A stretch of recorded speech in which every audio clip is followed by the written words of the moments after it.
Hello and welcome to Saul Junction on the Gloucester and Sharpness Canal. This is the Gloucester and Sharpness running roughly north-south. Over in that direction, about a mile away, you've got the Severn Estuary dividing Wales from southwest England.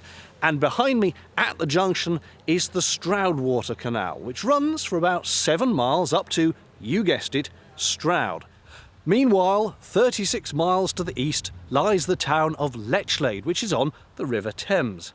And there in the distance behind me, you can see coming off the Thames, the start of the Thames and Severn Canal, which runs 29 miles to the west to join up with the Stroudwater navigation at Stroud. And those two technically separate canals form one long canal route, which sadly fell into disuse in the mid-1900s. But now there is a project afoot to restore the entire length. Let's have a look at that on a map, just to make it a bit clearer. First of all, this is the general area of England that the two canals lie in. Saul Junction is at the western end, meeting the Gloucester and Sharpness Canal. Lechlade is to the east, meeting the Thames. And the two canals wriggle across the Cotswolds over a summit at Sapperton, coming together at Stroud.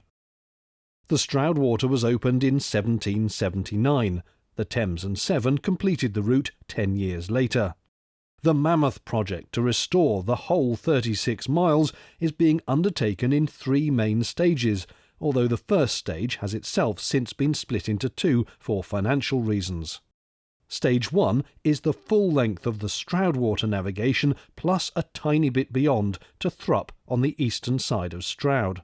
Stage 2 is the largely rural section from the Cotswold Water Park near Cirencester to the Thames at Lechlade.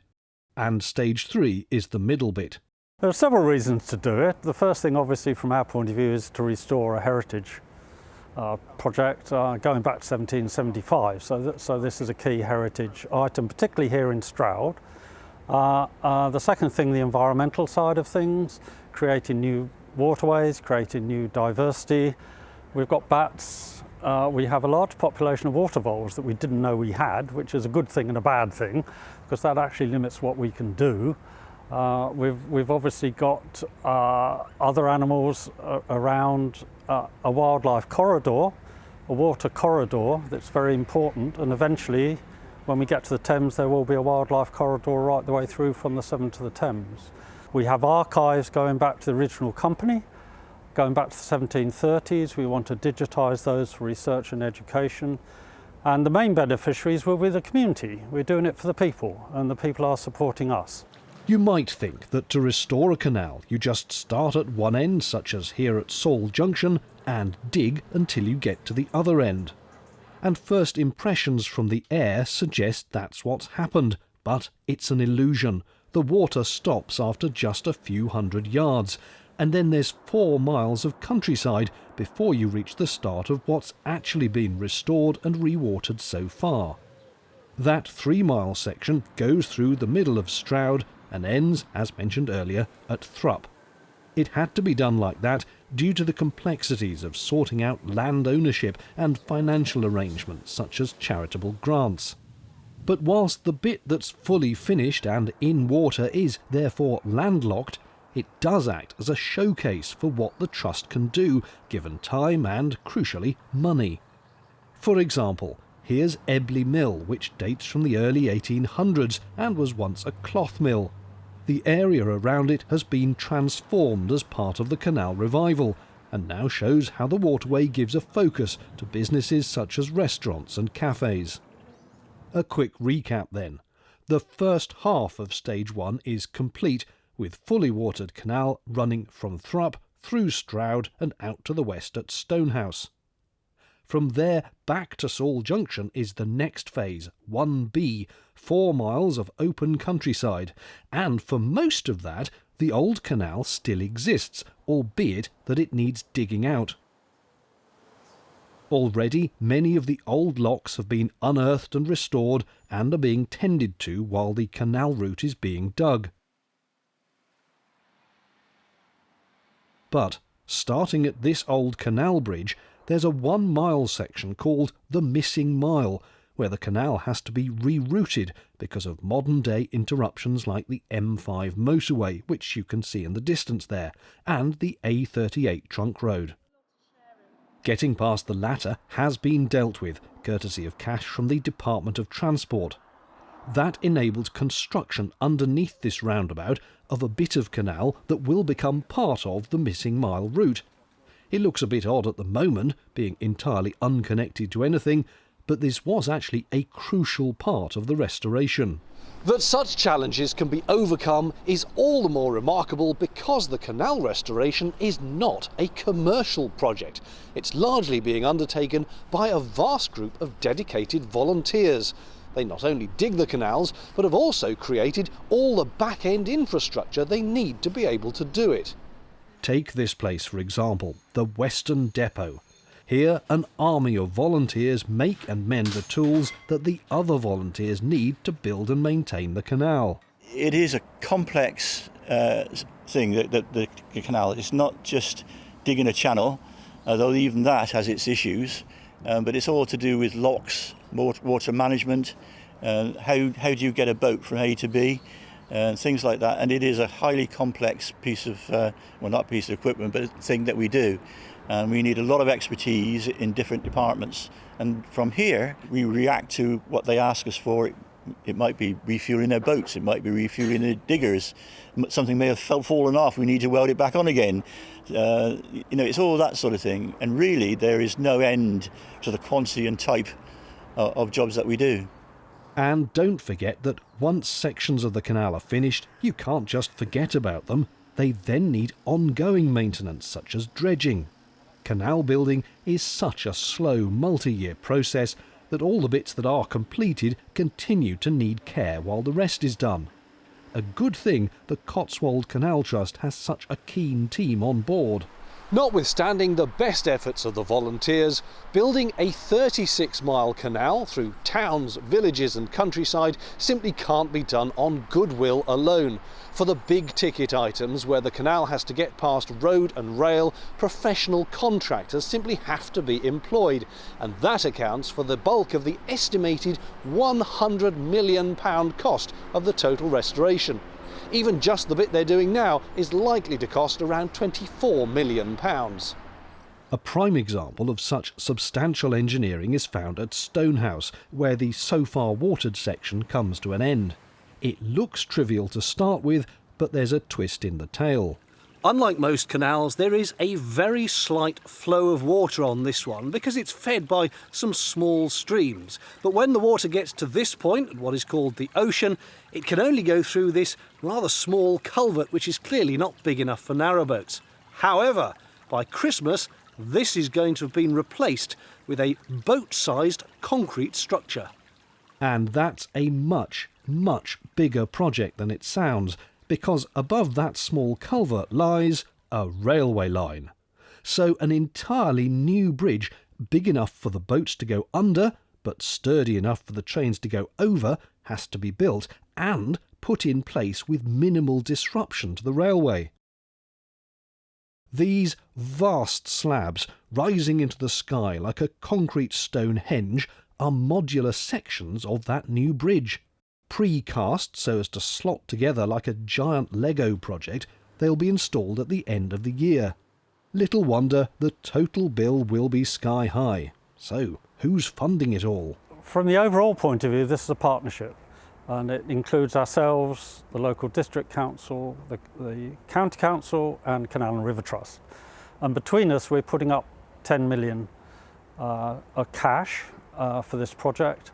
And we've been able to get a Heritage Lottery grant of 10 million to match that, which takes us most of the way to be able to afford it. From our own point of view, from the Canal Trust point of view, we earn money through several things: visitor centres, we have 4 trip boats, we have log sales, and we have a very good charitable bookshop. So we do raise money in our own right, but we can't raise 24 million. So the funding's coming from the 4 partners and the Heritage Fund.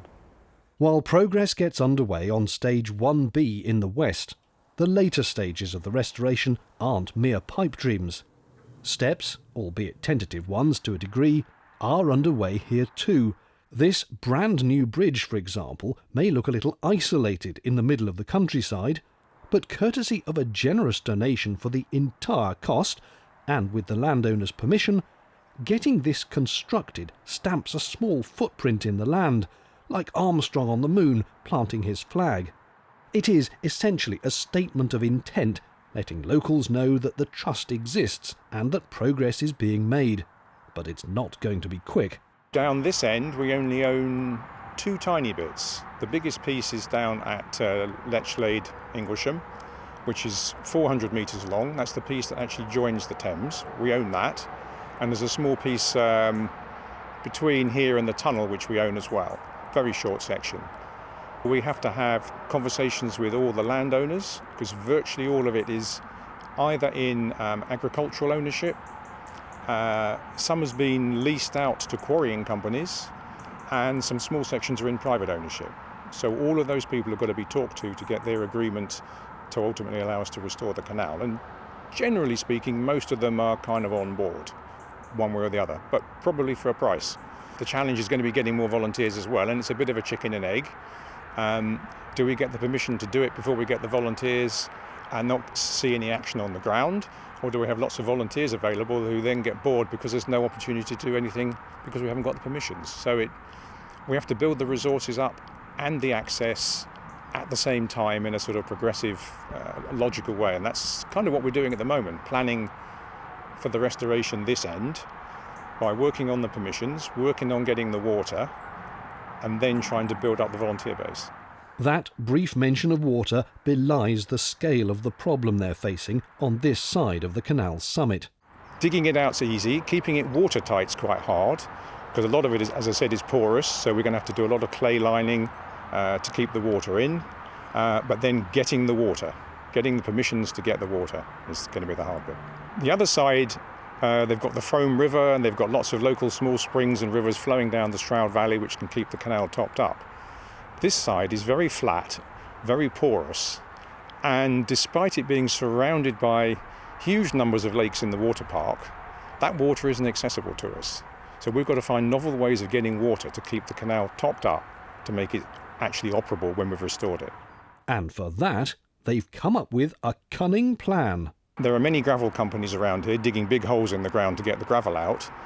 In many cases, they fill those holes in again and convert them back to agriculture, or they leave them as natural open water for wildlife, etc.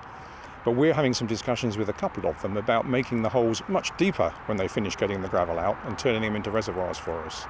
That's early days though, and it's going to take a lot of convincing of local authorities, the Environment Agency, etc., etc.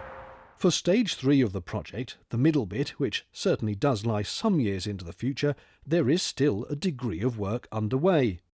Here at the village of Siddington, for example, the undergrowth has been cleared back around a flight of 4 locks, which run alongside and in one case underneath some houses.